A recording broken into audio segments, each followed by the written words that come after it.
Haleluya. Tanpa terasa kita sudah berada di penghujung tahun dan kalau kita memperhatikan bagaimana waktu berjalan begitu cepat tanpa ada yang bisa excuse atau memperlambat atau mengubah waktu. Karena memang waktu itu adalah panduan daripada kehidupan manusia.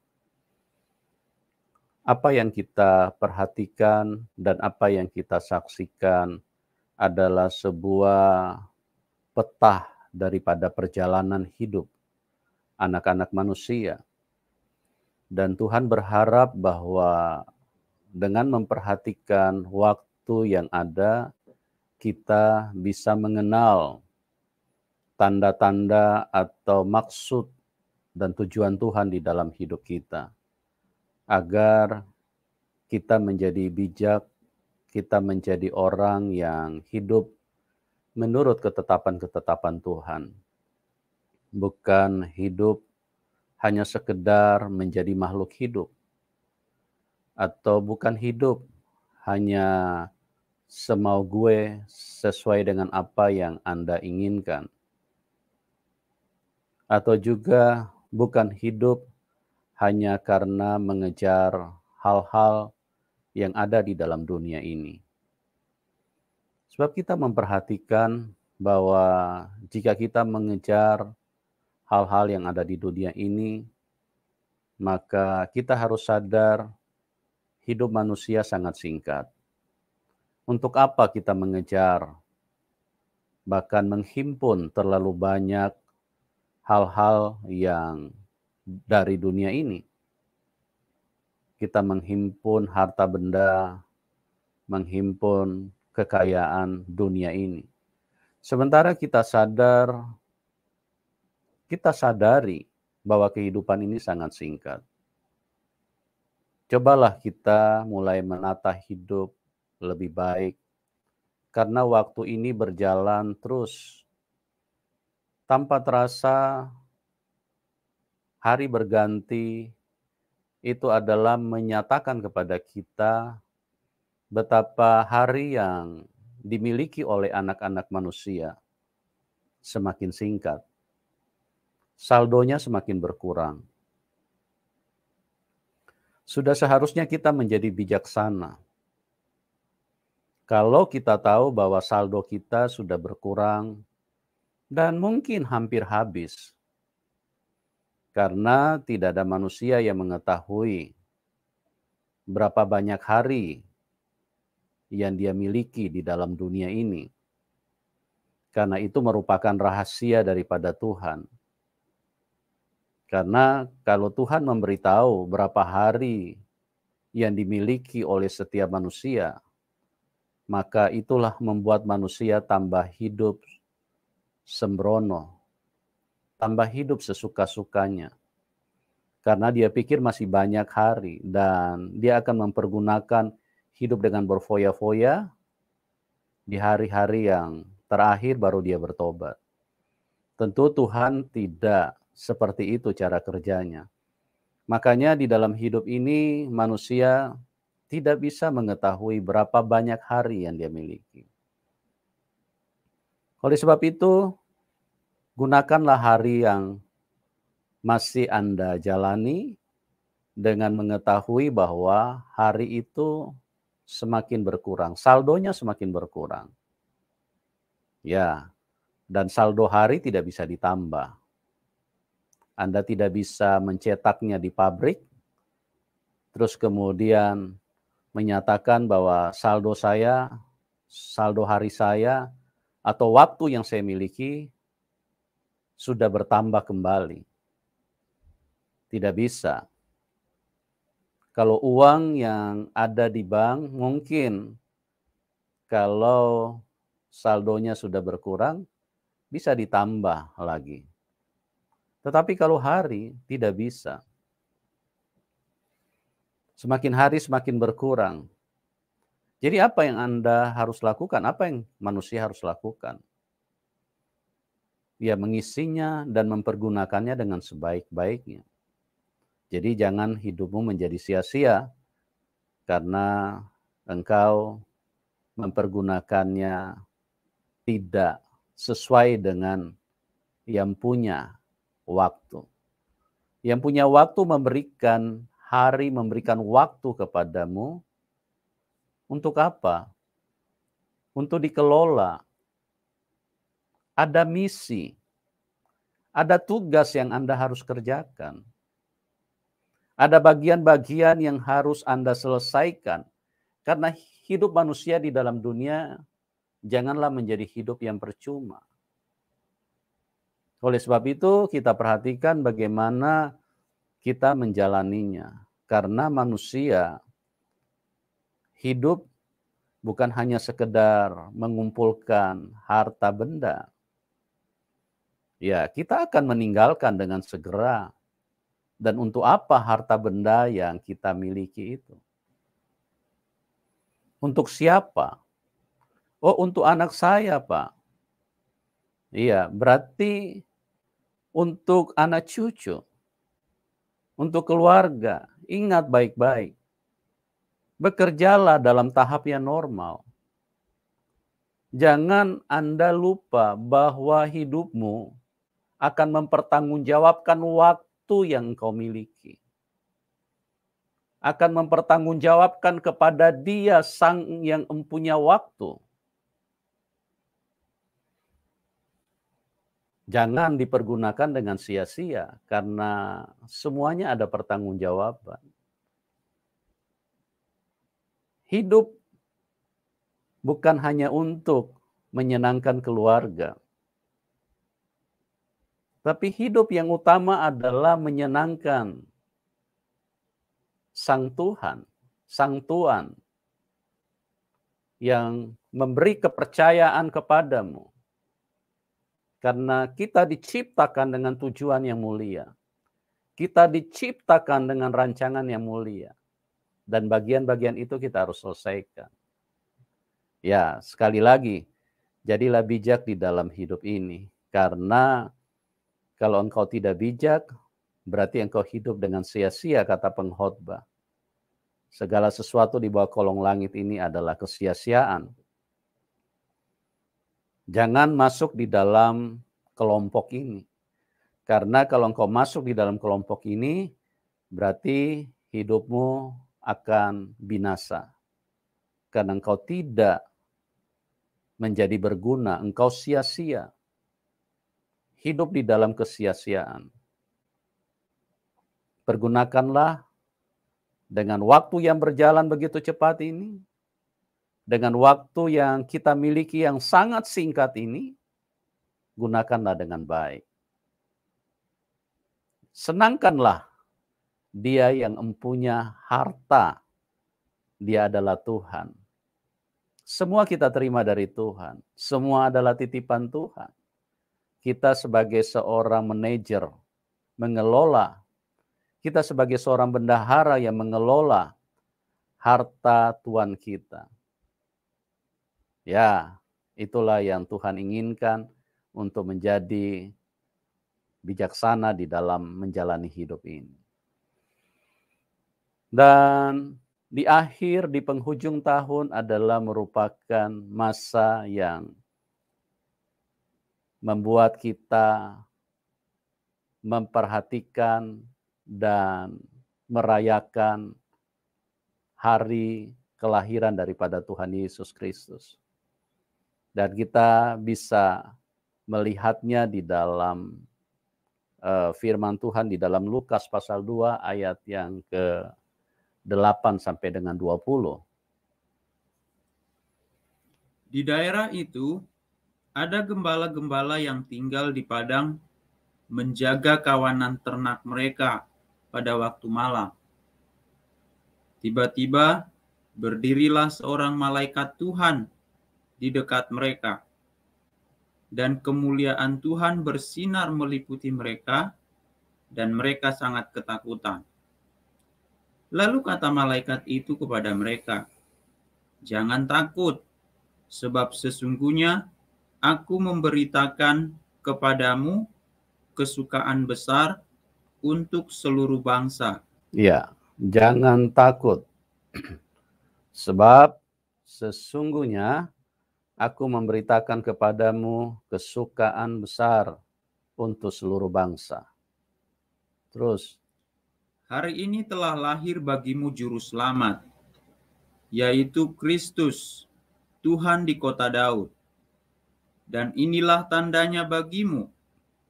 Kamu akan menjumpai seorang bayi dibungkus dengan lampin dan terbaring di dalam palungan. Dan tiba-tiba tampaklah bersama-sama dengan malaikat itu sejumlah besar bala tentara surga yang memuji Allah. Katanya, kemuliaan bagi Allah di tempat yang maha tinggi, dan damai sejahtera di bumi di antara manusia yang berkenan kepadanya. Setelah malaikat-malaikat itu meninggalkan mereka dan kembali ke sorga, gembala-gembala itu berkata seorang kepada yang lain, "Marilah kita pergi ke Betlehem untuk melihat apa yang terjadi di sana, seperti yang diberitahukan Tuhan kepada kita." Lalu mereka cepat-cepat berangkat dan menjumpai Maria dan Yusuf dan bayi itu yang sedang berbaring di dalam palungan. Dan ketika mereka melihatnya, mereka memberitahukan apa yang telah dikatakan kepada mereka tentang anak itu. Dan semua orang yang mendengarnya heran tentang apa yang dikatakan gembala-gembala itu kepada mereka. Tetapi Maria menyimpan segala perkataan itu di dalam hatinya dan merenungkannya. Maka kembalilah gembala-gembala itu sambil memuji dan memuliakan Allah karena segala sesuatu yang mereka dengar dan mereka lihat, semuanya sesuai dengan apa yang telah dikatakan kepada mereka. ya, kita melihat di sini bahwa kelahiran Tuhan Yesus adalah merupakan sesuatu yang begitu fenomenal karena memang Tuhan turun ke dalam dunia. Tetapi kita juga harus sadar bahwa ada kelompok yang tetap memilih untuk hidup bersama iblis atau hidup bersama setan.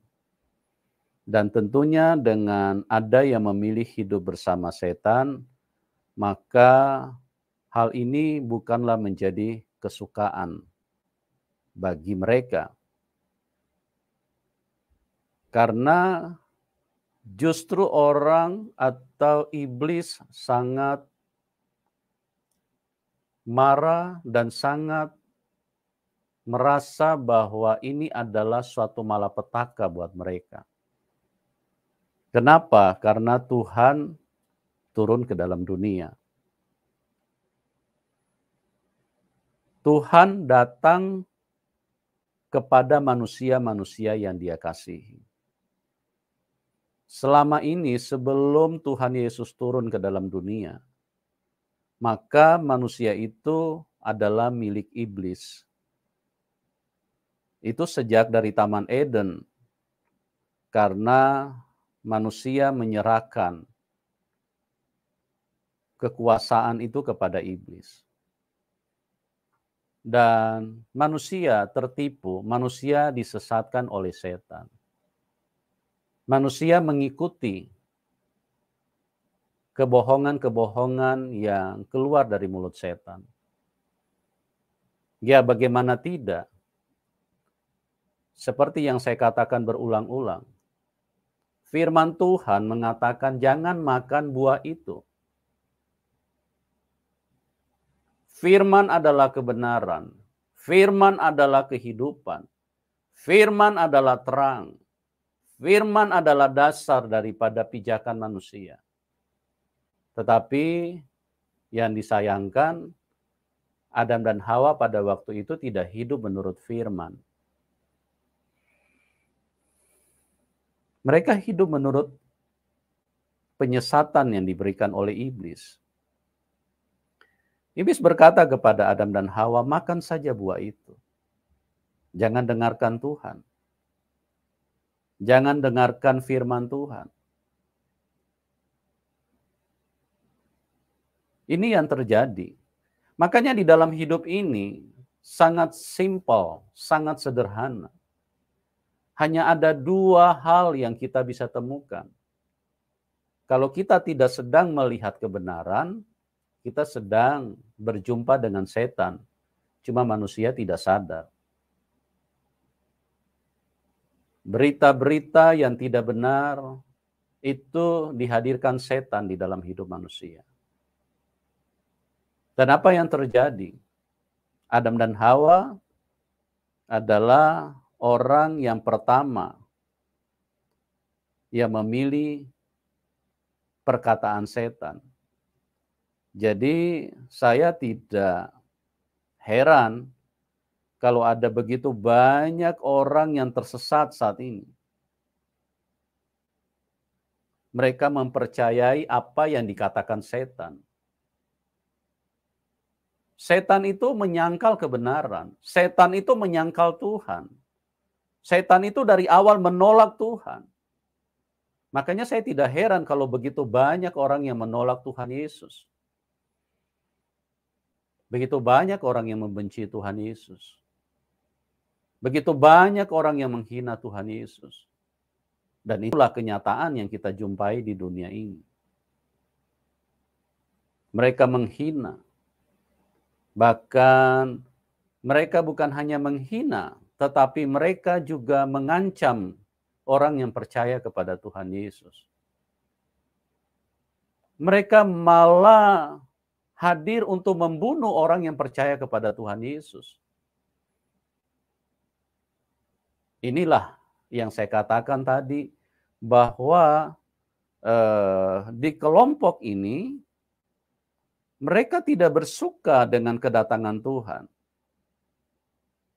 Dan kita sudah lihat bahwa bangsa Israel juga adalah diawali dengan penolakan.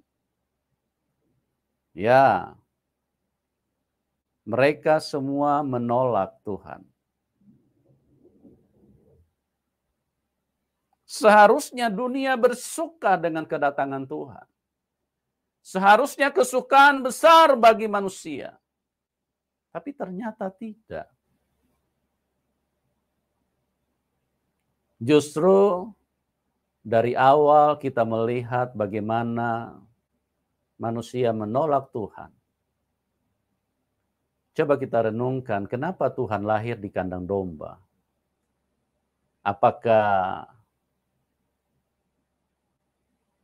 Tuhan tidak layak? Apakah Tuhan tidak mampu untuk melakukan, untuk bisa berbuat sesuatu yang lebih daripada itu? Maria dan Yusuf adalah keluarga terhormat. Dia berasal dari keturunan raja, Raja Daud. Seorang raja yang sangat disegani. Seorang raja yang sangat ditakuti di zamannya. Dan Maria dan Yusuf adalah keturunannya. Tapi kita melihat di sini betapa Maria dan Yusuf menemukan begitu tragisnya mereka. Anak yang pertama mereka lahirkan, tapi lahirnya harus di kandang domba. Kelompok seperti ini tidak bersuka. Kelompok seperti ini mereka justru marah. Artinya kelompok yang dikuasai oleh setan ini, mereka tanpa mereka sadari, mereka tidak bersuka dengan kelahiran Tuhan. Sementara surga bersuka cita. Kita lihat di dalam Lukas tadi ayat 10 dan 11. Lalu kata malaikat itu kepada mereka, Iya. Jangan takut, sebab sesungguhnya aku memberitakan kepadamu kesukaan besar. Ya, jangan takut. Aku memberitakan kepadamu kesukaan besar bagi dunia. Terus, Hari ini telah lahir bagimu juru selamat, yaitu Kristus, Tuhan di kota Daud. hari ini telah lahir bagimu juru selamat, yaitu Kristus Tuhan di kota Daud. Yang menyatakan ini adalah malaikat. Yang berbicara ini adalah malaikat. Dan malaikat yang berbicara kepada manusia, jadi ada saksinya. Kalau malaikat berbicara tidak ada saksinya, itu berita bohong itu. Karena tidak ada yang menyaksikan siapa malaikat ini bicara sama siapa. Katanya orang besar, tapi tidak ada saksinya. Kalau ini berbicara dan ada saksinya. Malaikat berbicara kepada gembala-gembala. Ya. Kesukaan besar bagimu. Hari ini telah lahir juru selamat, Kristus, Tuhan di kota Daud. Ia menyatakan bahwa yang lahir di palungan itu adalah Tuhan. Ini bukan pendeta, om, tante yang menentang kebenaran. Bukan pendeta yang menyatakan. Tapi malaikat yang dari surga.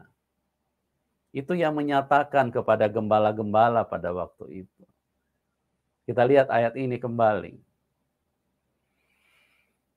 Lalu kata malaikat itu kepada mereka, "Jangan takut, sebab sesungguhnya aku memberitakan kepadamu kesukaan besar untuk seluruh bangsa. Hari ini telah lahir bagimu juru selamat, yaitu Kristus Tuhan di kota Daud." Ya, hari ini telah lahir bagimu juru selamat, yaitu Kristus Tuhan di kota Daud. Ia menyatakan Kristus hari ini telah lahir juru selamat. Kristus Tuhan adalah malaikat. Ya, jadi sungguh Anda sangat melawan Tuhan, menghina Tuhan kalau Anda mengatakan bahwa Tuhan Yesus itu bukan Tuhan. Karena yang menyampaikan ini malaikat. Dan itu didengar banyak saksinya. Hari ini telah lahir bagimu. Nah, kita mengacu lagi kembali kepada kesukaan besar bagi dunia. Bagaimana kelompok-kelompok yang dikuasai oleh iblis, kuasa kegelapan, mereka marah. Dan hal ini diwakili oleh Herodes. Pada waktu itu Herodes adalah pemimpin, raja, penguasa, dan dunia marah besar. Kenapa Tuhan harus lahir di dalam dunia? Kenapa Tuhan harus turun ke dalam dunia? Iblis marah sekali. Karena ini adalah akhir daripada semua kebohongan-kebohongan yang selama ini mewarnai kehidupan manusia. Yang selama ini menguasai pikiran manusia.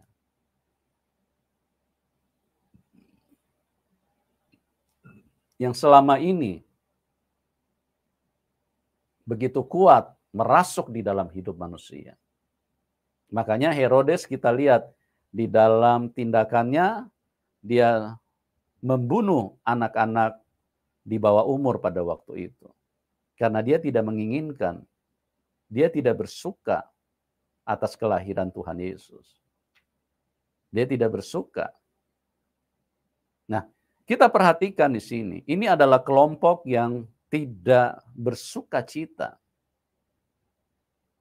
Tetapi kalau kita mengacu kepada firman Tuhan ini, di dalam ayat 10 dan 11 tadi, coba kita lihat ulang ayat ini.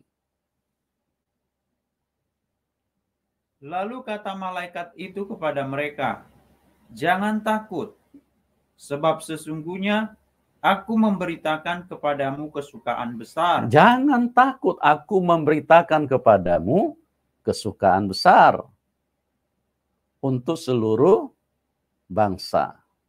Jangan takut, aku memberitakan kesukaan besar. Mari kita melihat kenapa ini kesukaan besar bagi dunia. Ya, karena manusia punya dasar bersukacita, itu adalah dasar yang sudah keluar daripada kebenaran. Mereka bersukacita karena mereka baru beli mobil baru. Mereka bersukacita karena mereka baru pengantin baru. Mereka bersukacita karena mereka baru beli rumah baru. Mereka bersukacita karena hal-hal yang dari dunia, karena hal-hal yang lahiriah. Ini adalah kesukaan-kesukaan yang mewarnai kehidupan anak-anak manusia. Yang seharusnya hal-hal seperti itu bukan menjadi sukacita bagi kita. Karena kita tahu bersama-sama betapa singkatnya hidup manusia di tengah dunia. Seberapa lama Anda bisa menikmati mobil baru, sementara Anda tidak bersukacita karena kebenaran. Ada orang yang baru beli mobil baru, tiba-tiba kecelakaan mati. Ya, ada orang baru pengantin baru, tiba-tiba juga mati. Dan hal-hal ini sebetulnya tidak bisa dijadikan dasar untuk bersukacita. Ada orang baru beli rumah baru, tiba-tiba dia mati. Ini juga merupakan dasar-dasar yang salah. Karena manusia bersukacita untuk hal-hal dunia. Seharusnya tidak perlu bersukacita untuk hal itu. Ada manusia bersukacita karena dia sedang menjabat, sedang mendapatkan jabatan. Ingat, jabatan itu hanya sementara. Ingatlah, jangan salah menempatkan hidupmu. Karena memang dunia ini sudah kacau. Dunia ini sudah rusak. Makanya manusia diarahkan semua kepada hal-hal yang salah. Mereka bersukacita kepada hal yang sia-sia. Mereka bersukacita kepada dunia ini. Mereka tidak bersukacita terhadap sukacita yang besar. Karena hari ini Kristus Tuhan telah lahir. Seharusnya itulah yang menjadi sukacita kita.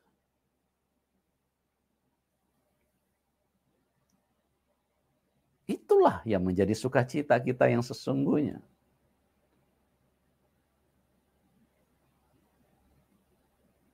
Mari kita melihat, apakah kesukaan besar itu ada di dalam hidupmu?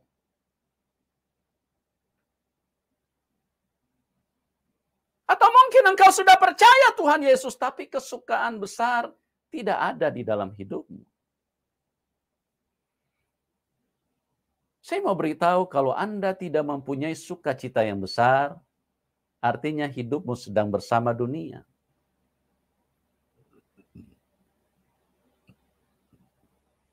Sekalipun engkau orang Kristen, sekalipun engkau percaya Tuhan Yesus. Kalau hari-hari ini engkau tidak bersukacita, hidupmu gelisah, hidupmu dirundung dengan ketakutan, hidupmu sedang bersedih, atau sedang kacau, atau sedang mengalami hal-hal yang membuat engkau putus asa di dalam hidup ini. Dengarkan baik-baik, saya mau beritahu bahwa Kristus tidak lahir di hatimu. Bahwa Tuhan Yesus tidak lahir di dalam hatimu.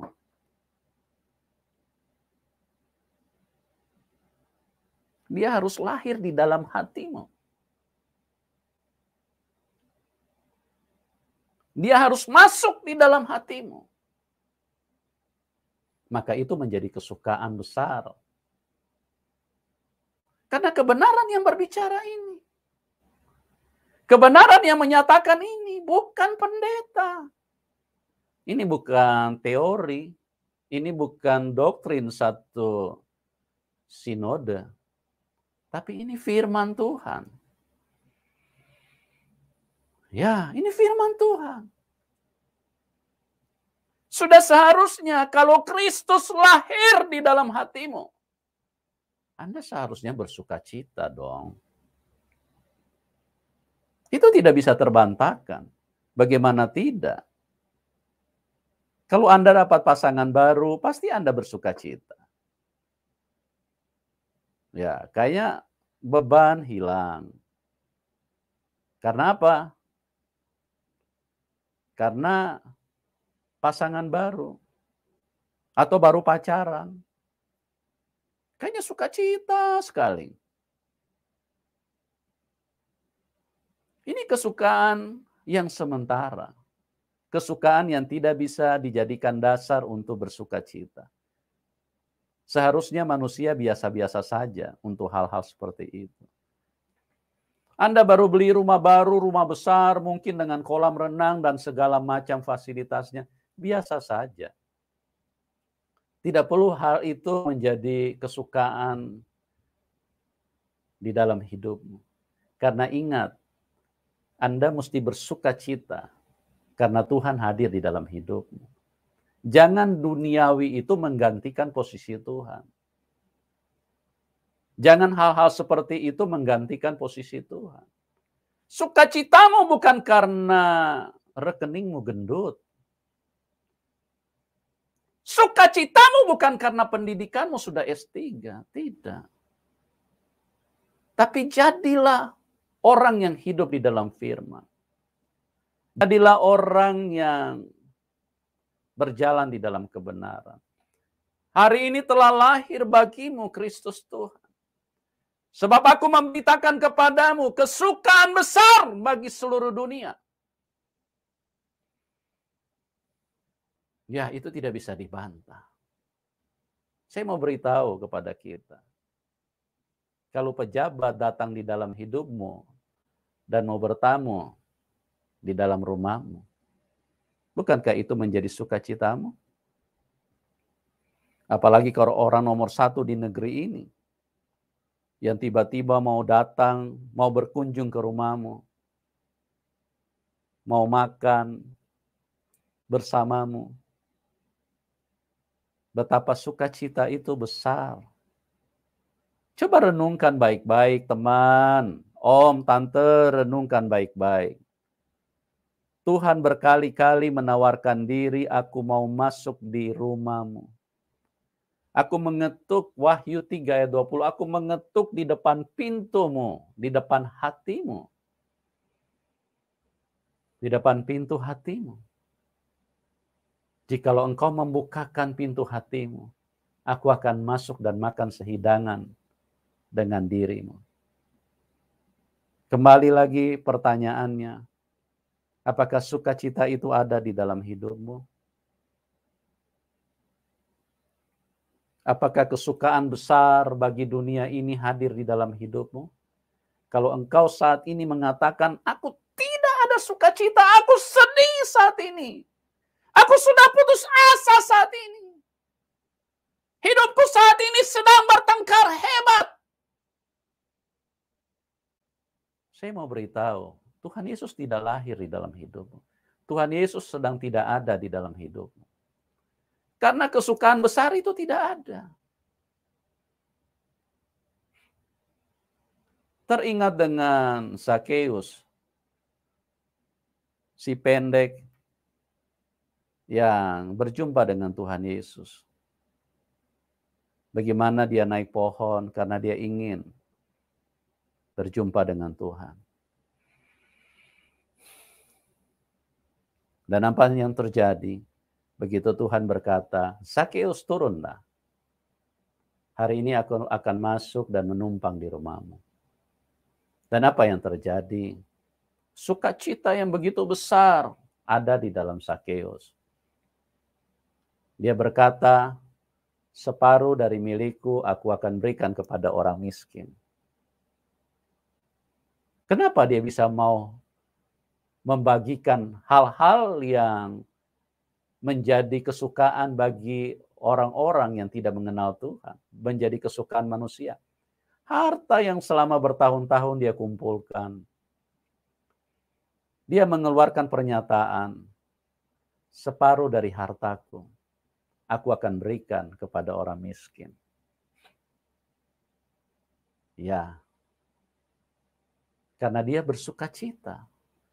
Sukacita yang begitu besar yang selama ini ditujukan manusia kepada hal-hal lahiriah, kepada uang dan harta dunia. Sukacita itulah yang disingkirkan oleh Zakeus pada waktu itu. Karena Tuhan Yesus mau menumpang di rumahnya. Karena Tuhan Yesus mau makan sehidangan dengan dia. Dia tahu ini lebih besar dari presiden. Dia tahu inilah raja di atas segala raja. Inilah Tuhan, the mighty God. Inilah dia yang merupakan kesukaan besar yang sesungguhnya buat dunia. Karena Tuhan hadir, Tuhan lahir di dunia, Tuhan ada bersama manusia, Tuhan menolong manusia, Tuhan menyelamatkan manusia.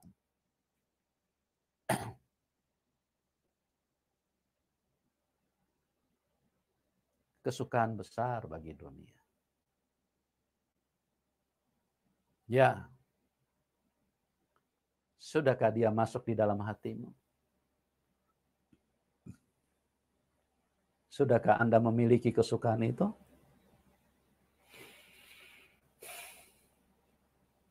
Atau kesukaanmu masih seputar yang dimiliki oleh Zakeus?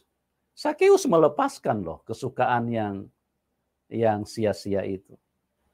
Separuh dari hartaku. Bertahun-tahun dia kerja, dia seorang kepala pemungut cukai. Dia adalah kepala pajak. Ini orang kaya di zaman itu.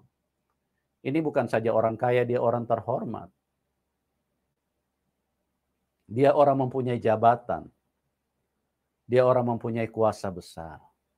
Tapi dia ingin menyatakan kepada umat Tuhan, dengarkan baik-baik. Aku tidak bersuka cita dengan kekayaan yang sudah kumiliki selama ini, tetapi aku bersuka cita karena Tuhan masuk di dalam hidupku. Tuhan masuk di dalam rumahku. Tuhan makan bersama-sama dengan aku. Kesukaan besar yang dimaksudkan oleh Lukas 2 ayat 10. Itulah yang sedang disampaikan oleh Zakeus kepada kita saat ini. Kalau Tuhan Yesus masuk di dalam hatimu, maka kesukaan besar itu akan masuk di dalam hidupmu. Engkau akan berubah sebagaimana Zakeus berubah. Dia gantikan kesukaan dunia.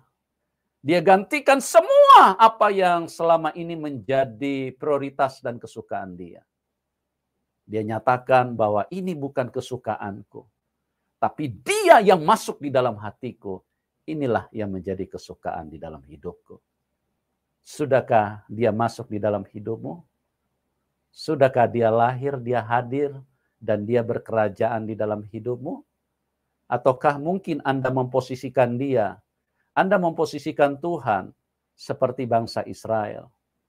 Mungkin Anda berkata, kalau untuk hal-hal lain, aku izinkan masuk dan berkerajaan di dalam hidupku.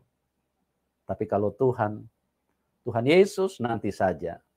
Kalau tunggu saya sudah kepepet, baru saya cari Tuhan. Baru saya ingat Tuhan. Hari ini kesukaan besar tersedia bagi dunia.